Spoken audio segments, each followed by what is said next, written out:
All right, everybody, welcome back to another episode of We Are Already Free. My name is Nathan Maingard, and it is a pleasure to be here with you today.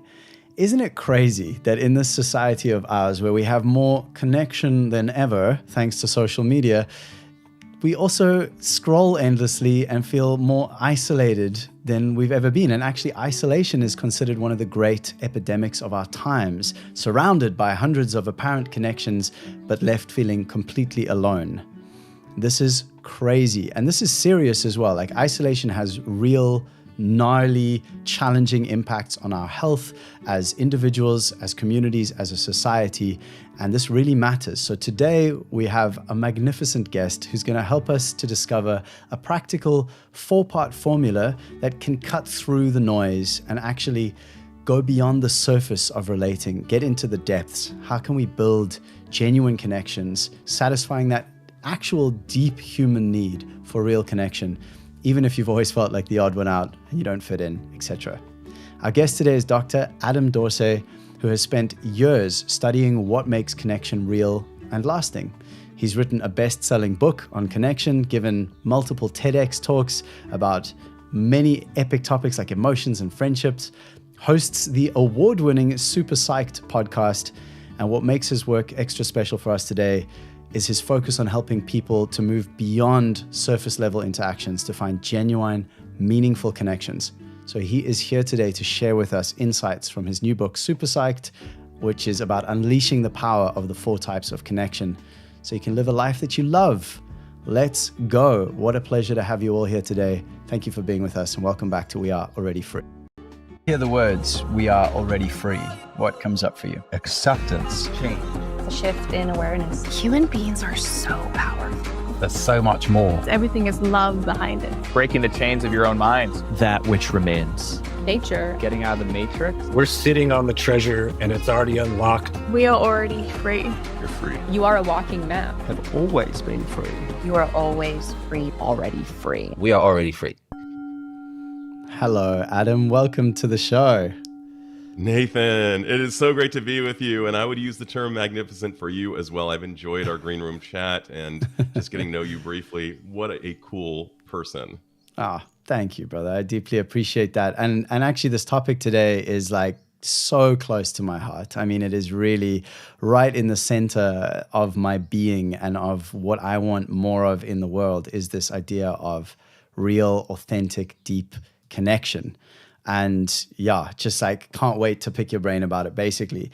But the place I'd really like to start, I think that is always what I'm so curious about is why this topic? You know, like what has your journey been like in your life that made you feel like you wanted to help people to connect more with each other? What have you gone through? What have your connections been like? Has it ever felt like you weren't making those deeper connections? And just kind of bring us into a bit of your story and how this has all kind of come to where it is for you.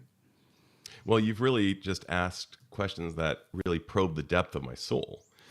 Ever since I was a baby, ever since I was a baby, my mother described me as like the most connecting baby. I had this innate hunger to connect with everybody who passed by.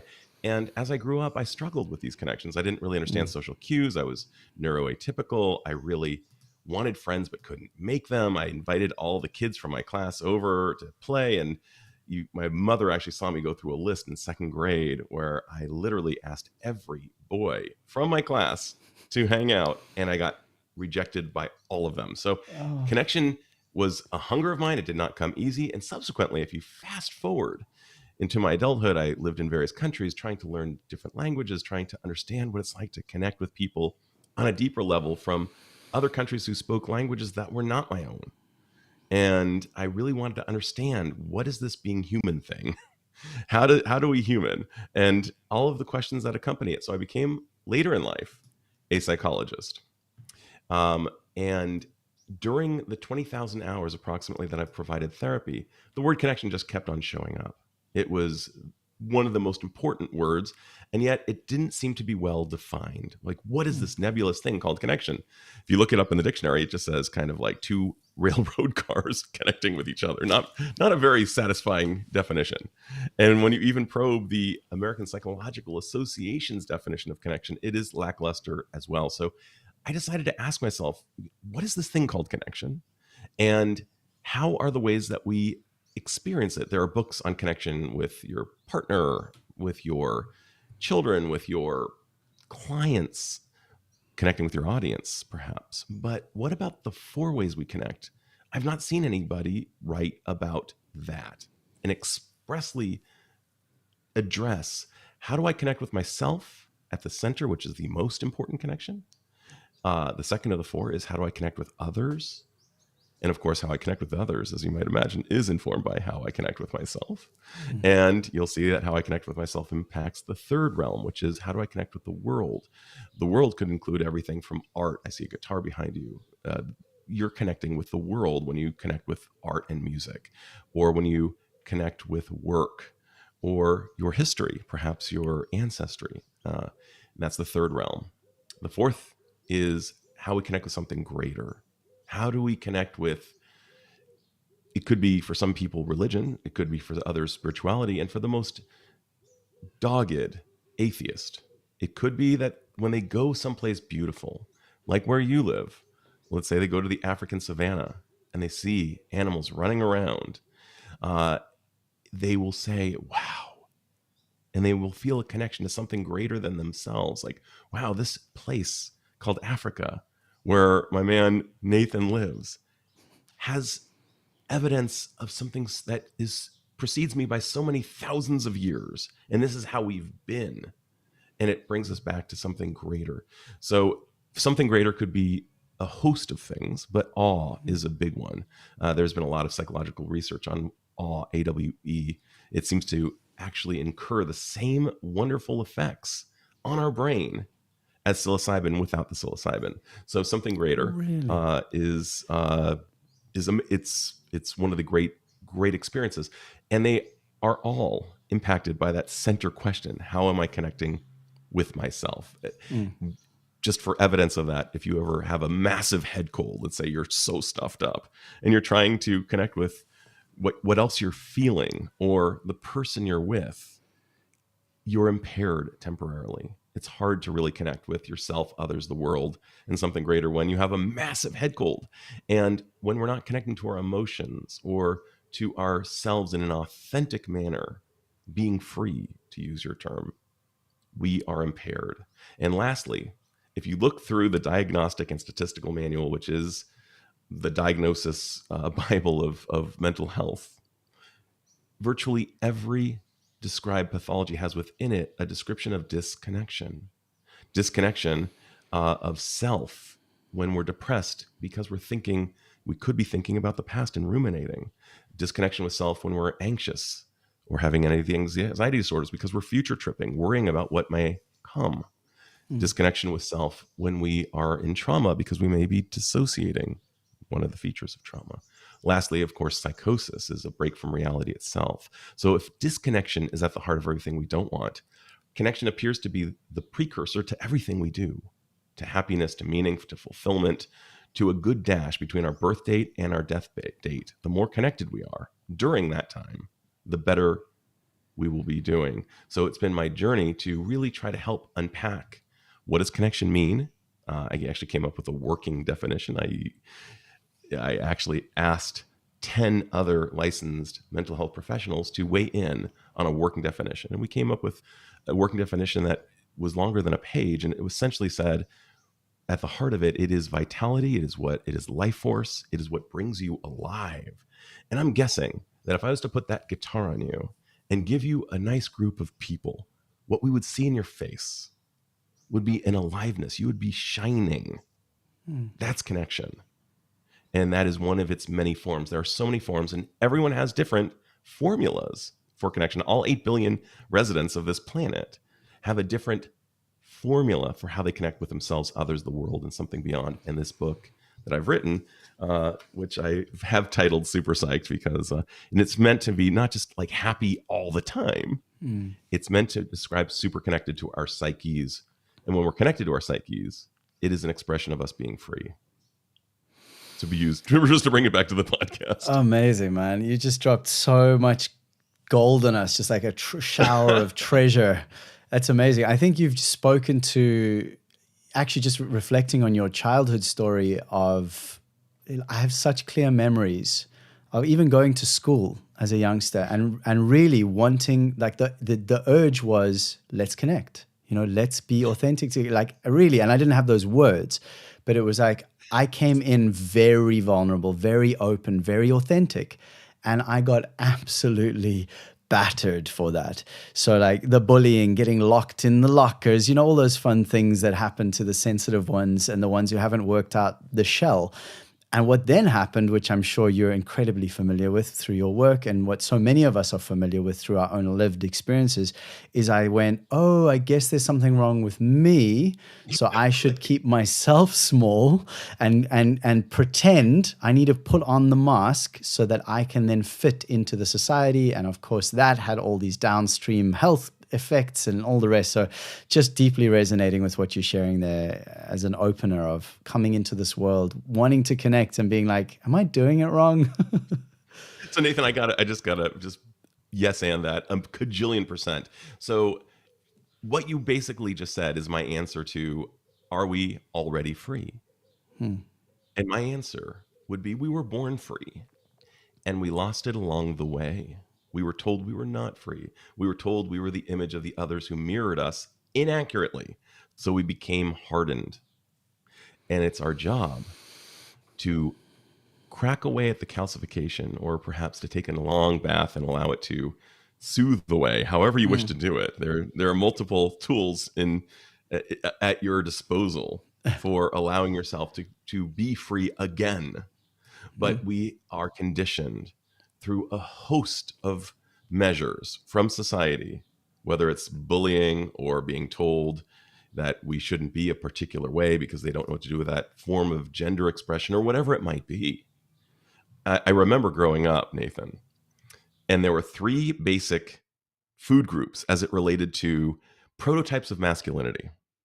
I could be the jock, like Joe Montana was the quarterback for the San Francisco 49ers. You could be like that.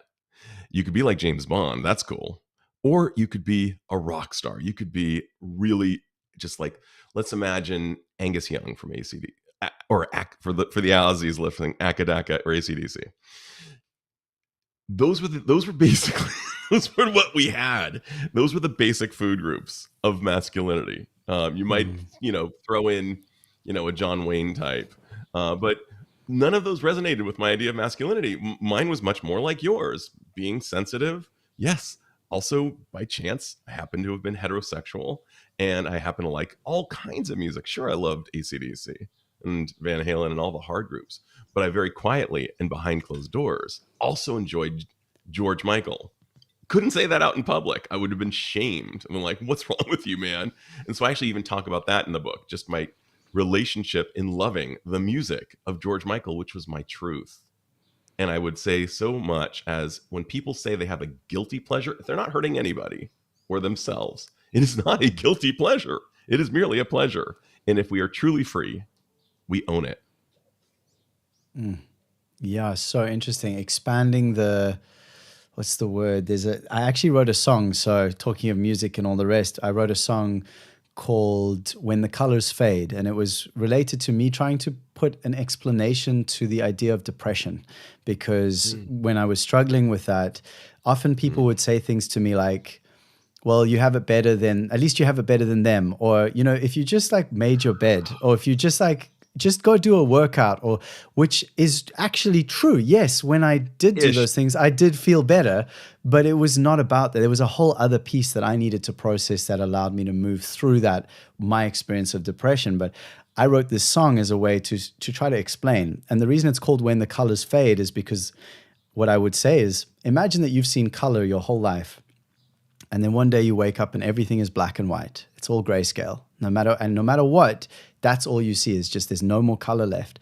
And every time you tell someone that, they say, you just need more yellow in your life. You just need a little more green. And you're like, I know, but it's all black and white. And so the reason I was thinking of that song now is based on what you said of the palette. There is, I think it's the second or third verse in that song where it says, the price I pay for this wide palette or this bright palette, the price I pay is high because I'm so sensitive that I get to experience such a broad spectrum of the colors of life. The price for that is that when the shit hits the fan, basically, it's incredibly painful. And the result is this collapse into grayness. And so that's what you just brought up for me now, the remembrance. And I honor that song. It was an important song. So I got to go there, brother. I mean, the experience of depression sucks so badly that a group of cancer patients who had depression as well, but who got over both of them. They went into remission from their cancer and their depression. They were asked, which would you rather have a recurrence of, the depression or the cancer? And a large majority said, I would rather have the cancer again rather than the depression. It sucked that badly. Wow. And what I'm hearing was missing for you was an understanding from others. We are socially wired creatures. We need people, no matter how introverted we are, we need the understanding of people. And as Nietzsche once said, and Kelly Clarkson kind of followed up with, what doesn't kill us makes us stronger. I disagree. What doesn't kill us could actually make us much weaker. For example, let's take a bizarro version of you, another simulation of another Nathan going through this. And instead of writing the song, you decided to get into alcohol hard, like really hard. And then you ascended to other substances, which many do. And you suddenly became unhoused. Your relationship fell apart. You were unemployed. You did something at work that put a permanent mark. Now, I'm not saying that people don't recover from that, but what doesn't kill you might make you a lot weaker. But it depends on how you cope. And your decision to prescribe yourself a song to be understood, it was an acting out from my vantage point. This may be a little presumptuous of me to even try to interpret what you were doing, but it seems to me that you're writing the song, and please tell me if I got this wrong or if I'm off in any way, but writing the song was an attempt for you to say, folks, this is my felt experience. Don't tell me about yellow. Tell me that you can see me where I am now, because I will feel less alone by knowing that you know where I am, because you knowing where I am will make me feel less alone. Yeah, dude. I mean, it's beautiful to hear it spoken and reflected so clearly and beautifully.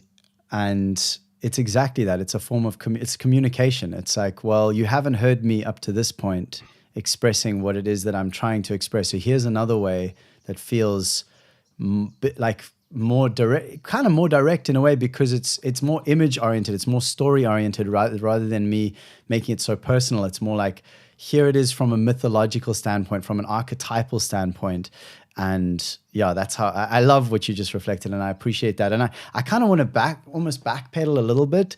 And you've already expressed some of these things that we know that when people are experiencing all of these conditions, that disconnection or isolation is often like a key element that shows up in those different states or dis-eases that you've been expressing. And I'd like to understand, for the listener and for all of us, so what? So like we're all a little alone, like we're a little isolated. Like why does it really matter? Like what are the actual literal real knock-on effects of a human who's sitting alone and doesn't have that deep connection, even if they maybe have connections through social media or through people in their lives, but they just never get to go like beneath the surface? What actually happens to a human on a physiological, mental, psychological, like what's happening to us in that space? So let's talk about the genesis of this whole thing. We are wired to be social. We have survived because of this trait. The human species outlived our Neanderthal brothers, and who else knows who else was out there, but I don't know. But I'm going to say that in many ways we've been a success story because of the fact that we are social creatures. The negative side effects are that we must conform, or we fear being cast out. And even though in modern society, we will not die in most cases if we're cast out. We can pretty much live in a studio apartment and do our thing. But our brains don't fully know that. Our brains are estimated in this current form. I mean, if you have an iPhone, you may have, an iPhone 12 to 16, anywhere from that. How many iPhones have we had in the last 20 years? Well, we've had many incarnations of that. We've had one incarnation of our brain in the last 35,000 to 100,000 years, and yet our surroundings have changed dramatically.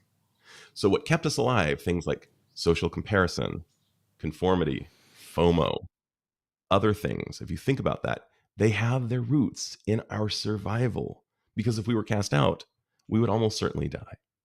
So we've been really, really primed to listen to social cues and to lose ourselves in that process. Now, if we are able to tap, and one of the things that we lose, by the way, is our ability to articulate our own emotions. And when we lose our ability, particularly for males, but women have come to me saying, "Come on, what are you talking about, particularly for males?" I honor the experience of all genders as it relates to this process, but we are told in some ways you don't feel that. What about yellow? When you're in the midst of a sadness, and when what you needed more than anything was somebody to midwife your experience and say, "I'm with you as you go through this." Because that's what our social brains really want, is that connection and knowing we are not alone. There's an old African proverb, you know it, something akin to, if you want to go fast, go alone. If you want to go far, go together. Gee, I wonder why. And part of going far together, in the process of every buddy movie or any friendship movie or any real relationship movie, is the people understand each other. They may have different experiences of the stimulus, but they understand the other person's experience of the stimulus. Two people watching a sunset. One person might say, "Oh my gosh, what a gorgeous sunset." The other one may say, "Wow, I feel like I'm in the sunset of my life. I'm very sad. That sunset reflects an existential reality. I'm in my last chapter." And if both people say, "Don't feel that," or you shouldn't be so happy about the sunset, or you shouldn't be so sad about the sunset, the starting point is feeling understood. And the physiological effects are, well, first of all, let's go with the emotional effects. If we disconnect ourselves from our feelings, there is actually a term for that, and that is called alexithymia. Alexithymia means the inability to articulate our own emotional process. The absence of lexi, word, thymia, feeling. And that is something I see in my office all the time. That's what compelled me to do my first TEDx talk, Emotions That Data Men Miss. And what is at stake is basically, imagine if I said to you, "Hey, you know what? You think it's okay not to be in touch with your emotions? That's fantastic. Can I have your car keys? I just need to go in your car. I'll be right back." And what are you doing? I said, "Well, I'll be right back. I'll tell you after I'm back." And I go in the car. I put a whole bunch of black electrical tape all across the dashboard. And I say, "Okay, great. Now go ahead and drive the car." That is essentially how we're driving through life without access to emotions, the data that we need. And people would say, you got to be high. I won't know how much gas I have. I won't know how fast I'm going. I won't know if I need oil. I won't know if it's check engine. And I'll say, yeah, exactly. And that's what our emotions are meant to do. Now, I'm not saying believe that feelings are facts. Feelings are not facts. But we do need to actually see them as they go through and ask ourselves, what does this mean? Is this meaningful? Is this a directive to do something? Et cetera, et cetera. So our feelings are a big deal. What are some of the long-term effects? Well, I see guys in my office who tell me, "Oh man, I knew I shouldn't have married her 20 years ago. Now I'm in a custody evaluation battle and it's terrible. I knew it. I just didn't listen to my feelings. I was told to shit or get off the pot. I needed to move. So that's what I listened to. I listened to her, or I listened to him. Could be from anybody. I'm not suggesting that one gender or any gender is more likely to have this experience. It happens to all of us. So what happens when we don't listen to our emotions? Well, we can somaticize. When somebody shows up and says, "Wow, I am having back pain," oftentimes there is no physiological cause. Oftentimes there is an emotional component.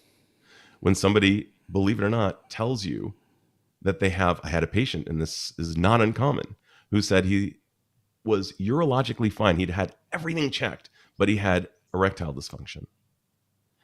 And as he began to get to know his emotions a little bit better, and as he was with the right partner, he never needed another Viagra, ever, because he was emotionally connected. So somaticizing is real. It can reduce our immune system. It can do a host of things. If you look up the effects of somaticizing and being out of touch with our emotions, being disconnected, means that we basically are being driven by our emotions. We may act them out rather than talk them out. How many times does somebody say something that they can't take back and they let the emotions get the best of them? Viktor Frankl, who talks about freedom, if we're talking about we're already free, he was in Auschwitz. He knows about freedom better than anybody. He said, between the stimulus and the response, there is a space, and within that space, there is choice. People know that term, and I'm glad. Because when somebody cuts me off on the road, I have a choice. I can let it go, or I can flip them off, or I could do a host of things. I could chase them. I'm like, no, I'm not going to let this guy get the better of me. Well, if I chase them, or if I flip them off, there could be dangerous consequences, like dire. I know this. I've seen it. I've heard it from too many people. I've even been that guy and had a close call, I must confess, in my 20s. Not stoked to even relay this to you. But I can tell you that a millisecond can change a person's life if they're not in touch with their emotions. Get control. Bruce Lee would not let that happen. Jackie Chan would not let that happen. When Jackie Chan was asked, if somebody asks you to fight me, asks, hey, will you fight me? He says, no, I run, because I know that, sure, I could probably beat him, but I don't need to, A, and B, I might break a bone in the process, which might mean that I don't get to be in the next film. I don't want any, in Jackie Chan has broken every bone in his body. Yeah, but if he says he would run, I think that's really, really tapping into his emotions and his thoughts. Brilliant. That is freedom. Yeah, well said. And you said something there that was coming up for me so strongly, so I'm so glad you spoke to it, around somatics. And I'm actually in the process of studying a called Body-Based Breakthrough. It's a somatic coaching certification, and it is just blowing my mind how valuable it is. And it's kind of bringing together a lot of the pieces I've already been picking up along the way through breathwork practices and the coaching I'm doing and ice baths and all these various pieces. And I'm understanding now that, you know, and I've even been using some of these processes already that I'm learning with the somatic training with my clients, and the results are just phenomenal. And I've had a few breakthroughs myself in the last few weeks just from practicing it with myself. And interestingly enough, today I went surfing this morning. I've been kind of going through it recently. There's been like a lot going on, and I've just been feeling kind of at the edge of my capacity. And so I ended up being like, you know what, I'm just going to go watch the sunrise, get in the water, and I did. And what was interesting was that I felt almost no pain in my right like shoulder and neck. And I've had chronic pain for, I don't know, so many years. And it's got a lot better since I started taking better care of myself and working out more and doing a lot of inner processing, all these things. But I noticed, and it's a noticeable shift since I started doing more somatic work in the last month or so, where I could paddle in the surf and just be like, I am not feeling inhibited in that part of my body right now, which is almost unique in the last like 10 plus years of my surfing life. So just hearing what you're saying, it speaks to me at a very deep level. And that there are these different things, like thought is important. Of course, it's critical that we are thinking, but there's also emotion, there's sensation, there's imaging, there's all these other somatic ways of expressing and experiencing reality. And we have to make space for those. So I'm so happy to hear you speaking to that. And yeah, I just really appreciate you bringing that in. And I think it's so amazing that you have so many great coping strategies at your fingertips. You got your guitar, you got your surfboard, you've got your ability to write a song and to express your emotions that way. Now you've got ice baths and other somatic things. And one of the things that we know unequivocally is that the body does. I mean, Bessel van der Kolk got it right when he wrote "The body keeps the score." I mean, the body does keep the score, and many of the things we need to move through both, of course, talking and being understood in talk therapy, and through body-based experiences. There is so much evidence that doing things like ice baths, for those who are medically clear to do that. I'm not giving any medical advice, by the way, ever on this. So just to be clear about that. Oh, also just to let you know, just to name an elephant in the room, there appears to be a bit of a delay between me and I'm guessing Cape Town because you're near the coast. But just to be, so I just need to name that. But when we attend to the body, that's a really, really good place to go as well. There's a reason that we are soothed in our mother's arms as babies and swaddled. We need something akin to that as we grow up. And for all of us, it's a different path. For some of us, it's surfing. That's part of your connection formula. Part of your connection formula is playing the guitar and doing ice baths. You found a formula for you to connect with who you are and expressions of who you are through each of these things, and untold so many other things. And between the birth date and your hopefully very, very far out death date, you will be able to say to yourself, I'm living my life. And there's no one path for anybody. There are multiple paths, and people often think, well, I need to find that one thing. There are probably 30 things that will turn you on and cause you to come alive. So don't feel this pressure to find the one thing. The greatest physician you know could have also, in all likelihood, been a great anthropologist, film director, musical artist, perhaps even a writer. Who knows? All I can tell you is all you need to do is look to Michael Crichton, who was a great physician and a great writer. He ended up writing Jurassic Park and doing ER. We have oceans within us. So don't come to this idea of like, oh my gosh, I'm going to need to find myself, and it's one thing. It's many. It's invite many things. And then, like David Bowie described, in Changes, we saw him go through Ziggy Stardust in kind of a gentlemanly Let's Dance mode. We all have that. Miles Davis's albums, they were all Miles, but they were different. I mean, such different records, all representations of something from within him. So I just love this idea of we are already free. We just need to find a way back to it in our own way. And no one can say there is one way. There are so many ways to emancipate ourselves and become free again. Well, so well said. And I'd actually love to dive into your book a little. Obviously, anyone listening to this by now should have already gone and bought their copy. Hey, everyone listening, of course. But like this thing which you just said there around having the formula for my formulas for, I think you said formulas for connection. So I'm curious, what is something that you could offer to the listeners around this formula that you have gathered and created and put together for us in this book, Super Psyched? What is it that you could gift to our listeners so that they can walk away having more opportunity for connection after listening to this? Sure. Well, it starts with various probes in the book asking, how do we connect best with ourselves? Because that is the starting point. Again, with that image of the, massive congestion, head cold. If we go through life in that way, we are going to be impaired in our abilities to connect with others, let alone ourselves. So one of the things we want to do is find those things that truly give us energy. Most of us just fall to the easy. There's a cognitive bias that says, do the easy thing. It's what causes us on a Saturday when we have had a long week.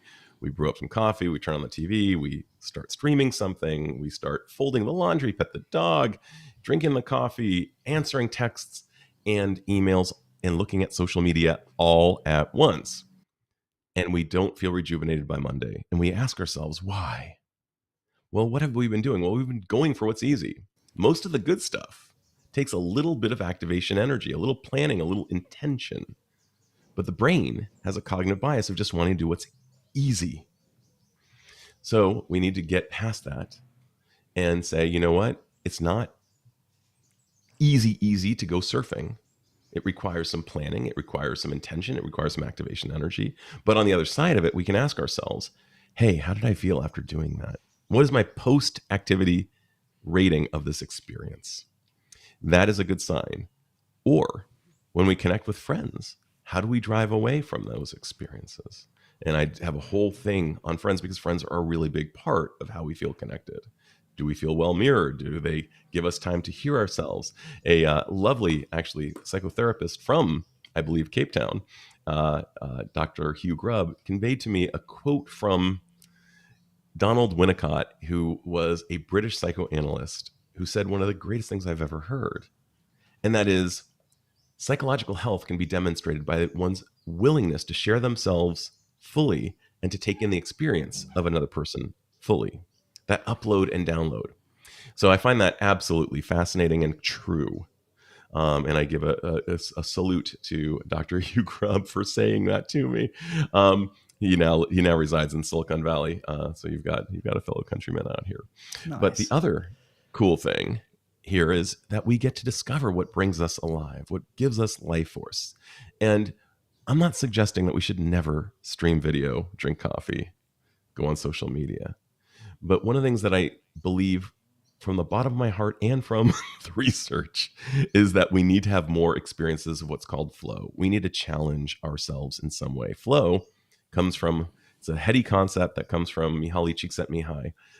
He basically found that when people are totally immersed in a thing, when they're doing something, for example, for 4 hours and it feels like under an hour has passed because you're so challenged in doing that. I'm guessing that when you're out there surfing, time goes by like that. Oh, yeah. And I'm guessing when you're not challenged and you're doing something super boring, 1 hour can feel like 4 hours. We need to spend more time creating, less time consuming. And so, yes, while social media is great for a particular purpose, perhaps, I would say use it. Don't let it use you, because it wants to use you and it will use your life force.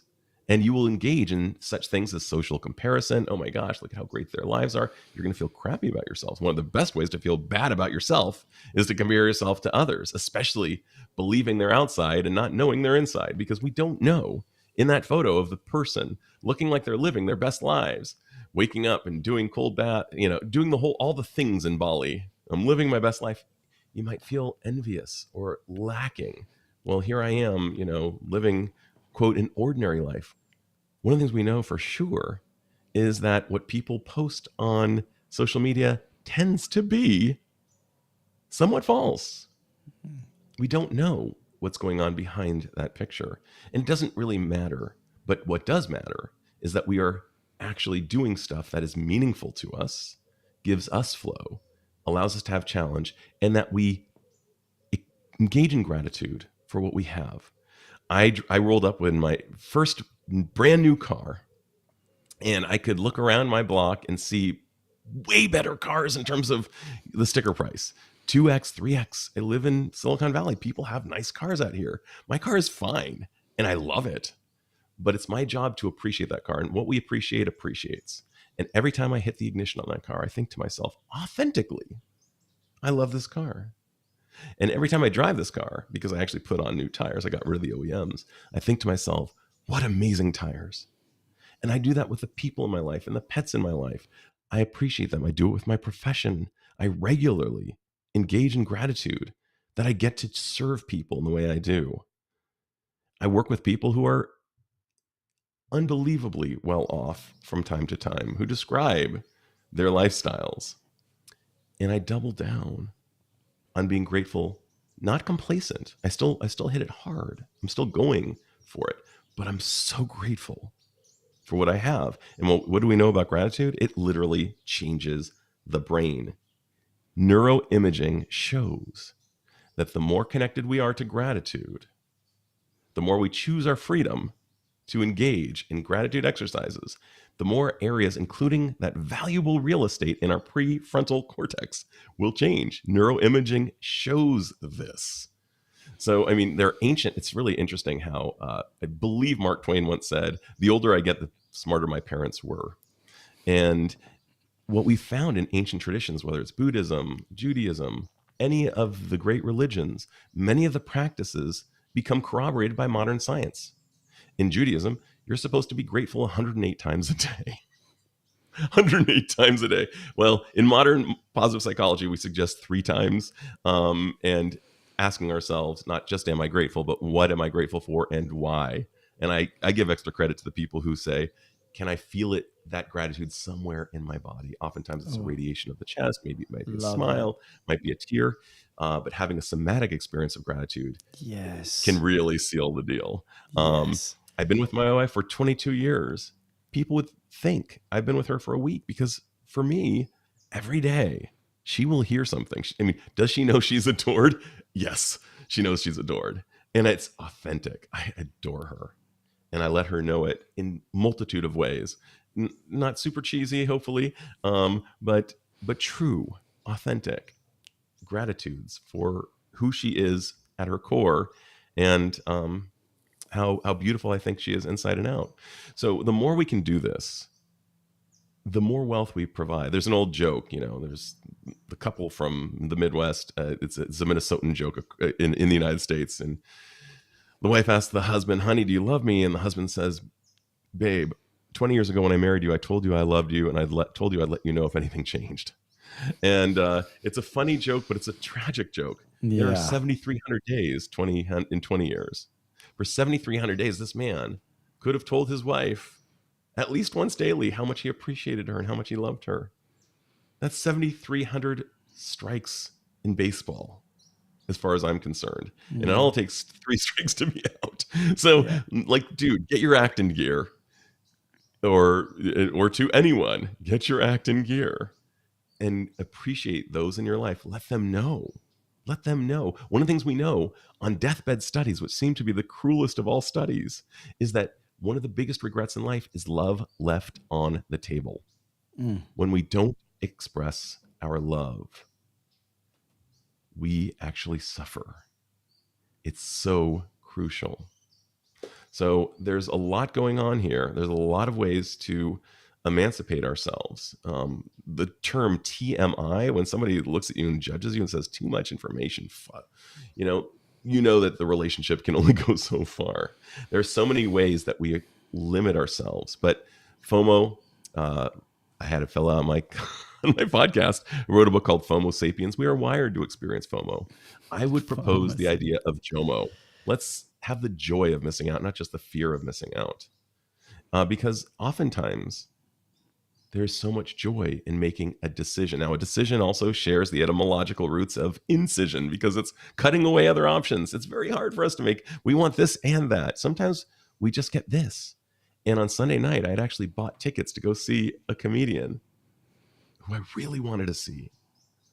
But you know what? It was more important for me to be that night with my wife and son. I just really wanted to be there with them. And I chose to lose the money. That the money was actually my admission price to get to hang with them. And it was totally awesome. It was the right choice. Yes, did I miss out? And did I see on Facebook corroborating evidence that it was a great show? It was a great show. It was clearly a great show. I definitely missed. But I also experienced the joy of missing out. I got to be with 2 of my favorite people. And that was really that was my truth that evening. I had thought about it. And I did a cost benefit analysis. I didn't just automatically go, well, I've got tickets, so I'll go. No, I actually chose. And that was my choice. Beautiful, man. I love that. So connection, I mean, the big takeaway for me, I mean, you've just said something about gratitude that I think is like, if people only do one thing after listening to this podcast, other than buying your book, obviously, it would be introduce somatic experiencing into your gratitude. Like at the very least, introduce gratitude, but make gratitude not just I am grateful for this, I am grateful for that, I am grateful for that. It's like, yes, and then why are you grateful for that? And then where can I feel this gratitude in my body right now? And I think that is such a powerful self-connection. And that really gives you that first part of connection, like you were talking about, the 4 types of connection, the first being connection with self. And from there, that creates that foundation that can then grow into connection with all those other aspects. And so I absolutely love that. I'm curious if there's anything else, we're coming to the end here, and really like anything that you would want to leave our audience with. You really have already spoken to, are we already free? But if you'd like to, I feel like you've covered it so much, but when you think of we are already free, if there's anything else that comes up for you, like what does that bring up?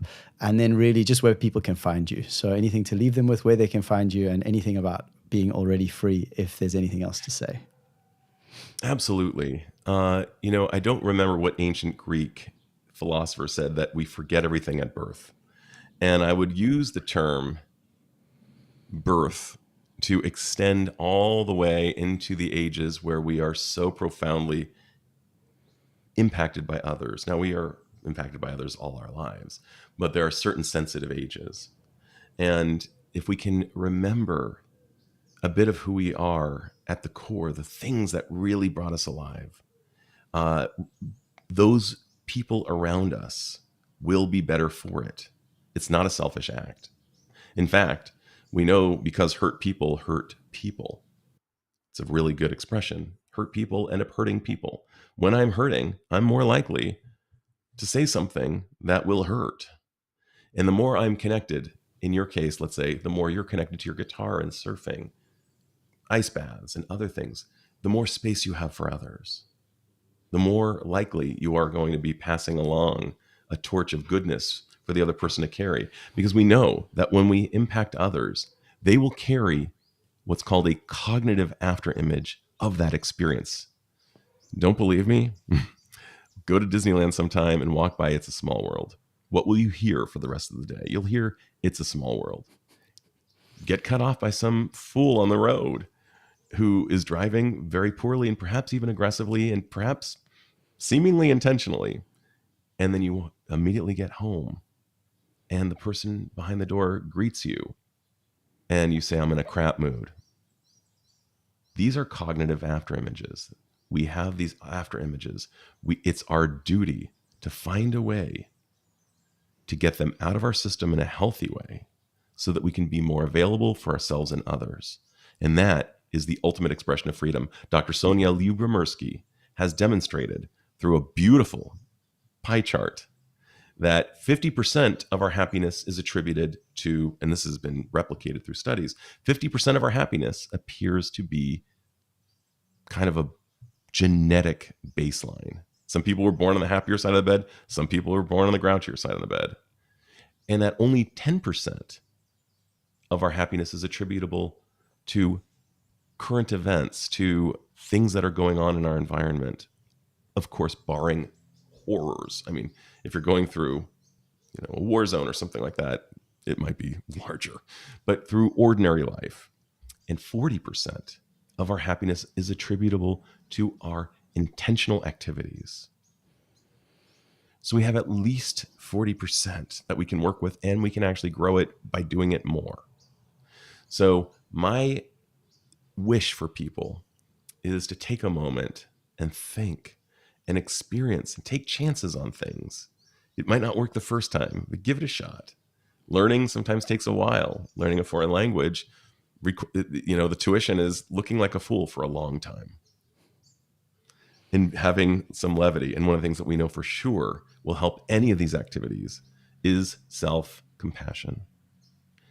Having a kind voice in your ear from yourself is correlated with better outcomes. It's not some kind of what's the word I'm even looking for? It's not some kind of nonsense. It's not going to make you weaker. It's going to make you stronger. The Navy SEALs, which is the most elite force, to my knowledge, in the American military, uses self-compassion because they know they're going to get better and faster results. What? Athletes who use it. I mean, Steve Kerr, the Golden State Warriors head coach, who was on my podcast, said compassion is one of the core values, one of the 4 core values that has led him to win 4 titles and be in the NBA Finals 6 times with his team. And of course, as a player, he was in it like 4 times with Michael Jordan. He's amazing. But compassion. So cultivate a kind inner voice. We don't want that. Yes, we've heard the lionized voice of the really tough coach.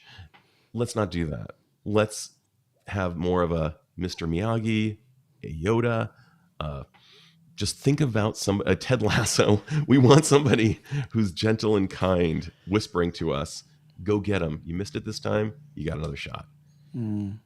So well said. So well said. You've actually I really I'm trying to bring this to a close because we're coming to time, but every time you say something, you're like, oh, I want to take us down that path.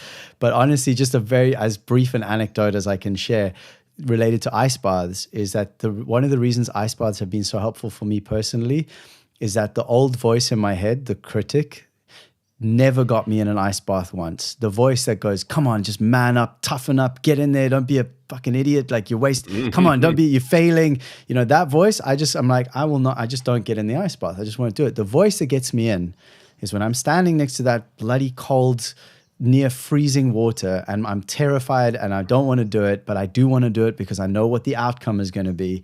And the voice that works is the voice that goes, it's okay, buddy. We've been here before and you are brave. And like, I'm with you and I got your back. Like, I know it's going to be tough, but just remember, take some breaths, slow it down, surrender into it, and you're going to be fine. And I'm right here with you. Like, let's go. Come on. You got this. I'm with you. And that voice gets me into the ice bath. And that's the voice that I am cultivating actively in my life, because the other voice, it doesn't work for me anymore. It was, I understand why I formed that voice as a child, but it doesn't get me where I need to go. So I really just thank you for reminding us of that. And I actually just want to read out this lovely Raisin who has left a comment on the live stream just saying, looking after oneself, one looks after others. Looking after others, one looks after oneself. So I really just want to say thank you for dropping that in. And I think that's a beautiful piece as we come to a close here. So thank you so much. So, and I agree. I could not agree more with Raisin. And I don't know if it was Rumi or if it was an ancient Sufi, but as I love you, I love myself. And as, you know, just we are so socially connected. Let's use that wiring to our advantage and the advantage of those around us. This is our birthright. And I guess everything has come back to me when I've thought about your idea of we are already free is the word birthright. It's our birthright. Beautiful. Well, thank you again for your time, for coming on the podcast, for sharing your wisdom, your message, your book. And it's been an absolute pleasure. I'm going to move us into the outro. And if you have time to stick around, I'd love to just chat a little after. It'll take me a couple minutes, but if you got to go, absolutely, you got to go. Brother. But otherwise, yeah, just thank you so much for being here. It's been an absolute pleasure. It's been a great hang. Thanks so much, Nathan. Thanks to anyone who's been listening as well. All right, beautiful people. Thank you for another episode of We Are Already Free. Thank you if you've joined in live. Thank you if you're listening to the audio. It's been a real pleasure. Please do remember to like, subscribe, turn on notifications, follow, leave reviews. You know the things, all that wonderful stuff. I know it bears repeating because it really makes a huge difference. It really helps. And thank you so much to Dr. Adam Dorsay for joining us on this podcast. Please go buy his book. Super psyched. It's a phenomenal book that'll help you to have deeper connections. I mean, what else are we here for? Truly. You can find his website, dradamdorsay.com, or just check the show notes. It's always easy that way. You don't have to remember any links. So please do take a moment this week, express some gratitude, connect with yourself, practice compassion, connect with others. You are worth it. We are all worth it. We are worthy of the love we seek. We are worthy of the connection we seek. And our beautiful guest today has really just been such an inspiration and an example of why it's worth doing that work. So again, continue to explore what he's up to, look up his book. And one of the other things I would just love to share is if you yourself are struggling with that kind of dopamine hit of social media or anything that you're using more than you want to use to avoid those uncomfortable feelings of isolation, of disconnection, I have created a 21-day dopamine detox challenge. It is free, and it's for the people like us, the highly sensitive change makers, the sensitive ones, the ones who are wanting to live in a more authentic, aligned way, and yet we struggle at times to take those positive actions, to make that positive effort, because we're stuck in these patterns and cycles. It happens to all of us. So please do check the show notes or just go to alreadyfree.me/reset, sign up for the challenge. It'll be awesome. I promise. The people who go through it are having a great time, and I'd love to have you there. But that's it from me for this week. It's been a total pleasure and a blessing to have our guest on. I'm super stoked and super psyched, actually. So I wish you well until next week. As always, please remember, we are already free. I'll see you next time.